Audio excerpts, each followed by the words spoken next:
এখন আমি আলোচনা করব শিক্ষাশ্রয়ী সমাজতত্ত্বের কার্যাবলী, ফাংশনস অফ এডুকেশনাল সোশিওলজি। শিক্ষাশ্রয়ী সমাজতত্ত্বের কার্যাবলী হল, 1 নম্বর হচ্ছে শিক্ষার্থীকে আদর্শ নাগরিক জীবনের শিক্ষা দেওয়া, যাতে তারা তাদের সমাজ জীবনযাপনের উপযুক্ত হয়ে উঠতে পারে।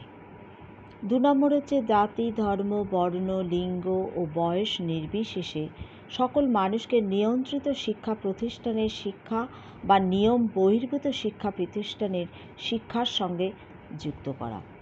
তৃতীয়ত হচ্ছে শিক্ষা প্রক্রিয়ার মাধ্যমে সামাজিক মূল মন্ত্রগুলি শিক্ষার্থীর মধ্যে প্রতিষ্ঠা করা, যেমন সমাজতন্ত্র, গণতন্ত্র, যৌথ জীবনবোধ, মানব শৃঙ্খল ইত্যাদি।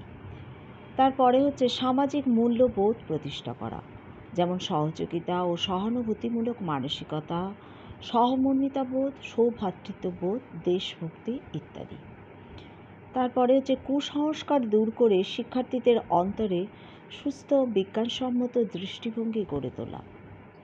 তারপরে আছে প্রত্যেকটি শিক্ষার্থীর মধ্যে আত্মমর্যাদা বোধ ও আত্মসচেতনতা বোধ গড়ে তোলা, যেটা ভীষণ প্রয়োজন।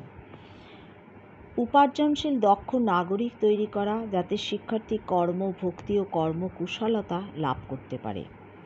সাক্ষর ও নিরক্ষর উভয় শ্রেণীর মানুষের আত্মচেতনা বোধ বৃদ্ধির জন্য বিশিষ্ট ধারাবাহিক শিক্ষামূলক কর্মসূচির আয়োজন করা হয়, যেমন সেমিনার, বক্তৃতা, আলোচনা সভা, বিতর্ক সভা ইত্যাদি। সমাজের সকল সদস্যের দায়িত্ব, কর্তব্যবোধ ও অধিকারবোধের ক্ষমতা জাগ্রত করা, সেটাও কাজ। তার পরবর্তী কাজ হলো সমাজতত্ত্ব শিক্ষার্থীদের ঐতিহাসিক তথ্যধারা যেমন সমৃদ্ধ করে, তেমনি ভৌগোলিক তথ্যধারা সময় উপযোগী করে তোলে। তাছাড়া পরিবেশ শিক্ষার সঙ্গে স্বাস্থ্যবিধি সম্পর্কে সুঅভ্যাস শিক্ষার্থীদের মধ্যে গড়ে তোলা, যেটি বিশেষ প্রয়োজন।